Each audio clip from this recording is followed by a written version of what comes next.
Why you don't need friends after 70 to 6 reasons to embrace solitude and thrive. Have you ever looked around and realized your circle of friends has gotten smaller over the years? Maybe people have moved away, maybe life just took you in different directions, or maybe, like many of us, you just don't feel the same pull toward social gatherings like you used to. And that's okay. In fact, it might even be a good thing. There's this idea we've all grown up with, that having lots of friends is the key to happiness, that being social all the time is what keeps you healthy and alive. But what if I told you that after a certain age, especially after 70, that belief might actually be holding you back from something deeper, something more peaceful, more fulfilling? Now, let me be clear, this isn't about cutting people off or isolating yourself. This is about understanding that you don't need to measure your worth, or your happiness, by how many friends you have. Because solitude, when embraced the right way, can be one of the most powerful gifts you give yourself. In this video, we're going to talk about why life after 70 can actually be better with fewer social obligations, fewer expectations, and yes, sometimes fewer friends. I'll walk you through 6 powerful reasons to embrace solitude in this stage of life, and how doing so can help you thrive in ways you never imagined. Let's start by talking about something that affects most of us at this age: emotional exhaustion. By the time you're in your 70s, you've lived through decades of emotional experiences, joys, heartbreaks, relationships, responsibilities, family dramas, and social obligations. You've probably supported others through their struggles, been a shoulder to cry on, attended events out of politeness, and smiled through conversations you didn't always enjoy. Sound familiar? At some point, it becomes okay to say, "I'm tired of all that." It's okay to stop showing up for every gathering, every lunch date, every call that drains your energy. It's not selfish, it's smart. Emotional exhaustion is real, and constantly managing other people's needs and feelings can weigh you down, especially when you're already managing your own health, your own thoughts, and your own journey.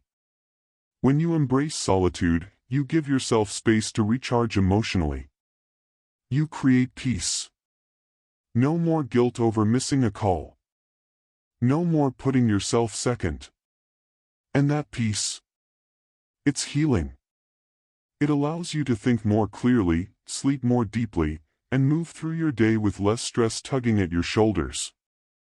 And this leads right into the second reason, which is often overlooked: freedom from social pressure. You know, in our younger years, we bend ourselves in all sorts of directions to fit in. We dress a certain way, say the right things, try to please the right people. Even in our 50s and 60s, there's often a pressure to stay connected, to keep friendships going even when they've stopped feeling right. But once you hit your 70s, you start to see things differently. You start to realize that not all friendships are built to last forever, and that's not a failure. That's growth. Some friends you may have outgrown. Others may no longer align with the person you've become. Maybe the conversations feel forced, or the visits leave you drained rather than uplifted. That's your inner wisdom speaking. And when you let go of the pressure to maintain relationships that no longer serve you, you open the door to living on your own terms. Imagine waking up and not having to coordinate schedules, not feeling obligated to respond to texts or return phone calls.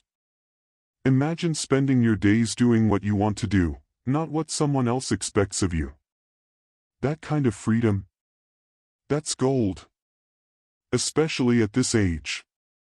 It doesn't mean you don't love or care about people. It just means you're finally allowing yourself to prioritize your time, your energy, and your happiness without guilt. And something beautiful happens when you begin to trust your own company. You start rediscovering parts of yourself that may have been buried for years. Think about it. When was the last time you spent a whole day just doing something you loved, without interruption? Maybe it's painting.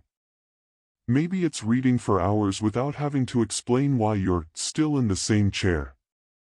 Maybe it's gardening, journaling, or simply sitting on the porch and watching the birds. In solitude, those little joys have room to grow. And the more time you spend alone in peace, not loneliness, but peace, the more those simple moments begin to shine. Now, I know some people might be thinking, but what about connection? Doesn't that keep us alive? And yes, absolutely, connection is important. But connection doesn't always have to mean constant socializing. Connection can come from within. From nature. From creativity. From a quiet walk where your thoughts finally have space to breathe. You've lived a full life. You've connected, contributed, cared, and carried. This chapter is yours. It's not about being popular. It's about being present. You don't need a crowd around you to feel valued. You don't need to be the one planning the potluck or hosting the get-together. And you certainly don't need to cling to friendships that feel more like obligation than joy. Instead, you need peace, clarity, purpose. And that often begins with letting go of the idea that more friends automatically equals more happiness. Because what really matters now is depth, not numbers. Quality, not quantity. Letting go of that pressure can be one of the most liberating decisions you make. It opens your days. It calms your mind. It helps you feel more in control of your own life. And that feeling, that quiet strength that comes from within, it's what makes this stage of life so powerful. So, if you've ever found yourself wondering if you're losing friends or just losing the need for them, maybe you're actually gaining something far more valuable, yourself. Now that we've talked about the emotional freedom and mental clarity that come from embracing solitude, let's explore another surprising benefit that tends to show up when we let go of those old social expectations. Reason number 4, you discover what truly brings you joy. When you stop spending so much time trying to meet the needs and expectations of others, something magical happens. You begin to reconnect with the real you. Many seniors find themselves asking, what do I actually enjoy doing? What makes me happy when no one else is around? For decades, your time might have been shaped by your career, raising children, caring for a spouse, or maintaining friendships out of habit. But now, without those constant responsibilities, you get to explore what you enjoy on your own terms. Maybe you love early morning walks, sipping tea while listening to music, learning a new language, or even picking up a new hobby like watercolor painting or birdwatching. These aren't just activities, they are moments that feed your soul. When you are alone, you're not lonely. You're finally free to chase the joy that's been quietly waiting in the background. And here's the surprising part, joy doesn't need an audience. It grows quietly, deeply, and meaningfully when you're not busy performing for others. Reason number 5, you become more emotionally resilient. Another benefit of solitude is that it builds emotional strength. When you're constantly surrounded by others, it's easy to distract yourself from your inner thoughts. But solitude teaches you to sit with yourself, to reflect, to heal, and to process life's experiences in a deeper way. You may realize things you never had time to think about. You may confront old wounds and finally release them. And you may discover that you're stronger than you ever knew. Being alone doesn't mean you're fragile. It means you trust yourself enough to stand on your own. That's real strength, the kind of strength that allows you to face challenges with calmness and grace.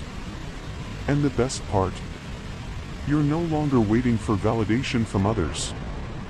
You begin to trust your own instincts, your own wisdom, and your own pace. Reason number 6, you create space for the right relationships. Here's the final and maybe most important point. By letting go of unnecessary friendships, you make room for the ones that truly matter. You don't need 10 friends. You need 1 or 2 who truly understand you, respect you, and support you without expectations or drama. And when you stop chasing shallow connections, the meaningful ones shine even brighter. Sometimes, this means reconnecting with an old friend in a new way. Other times, it might mean forming a bond with someone younger who shares a common interest.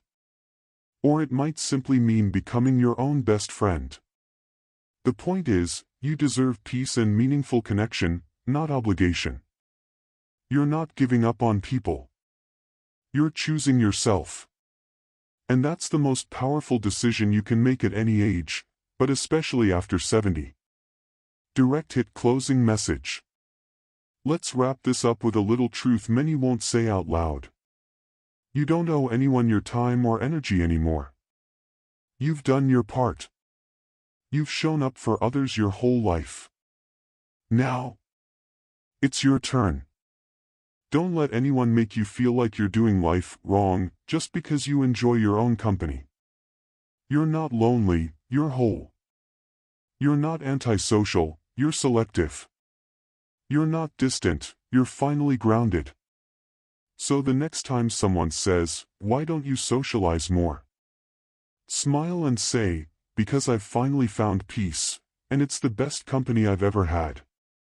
Backhand index pointing right. If this message resonated with you, please give this video a thumbs up, share it with someone who might need to hear it, and don't forget to subscribe for more powerful wisdom to help you live your best life after 60.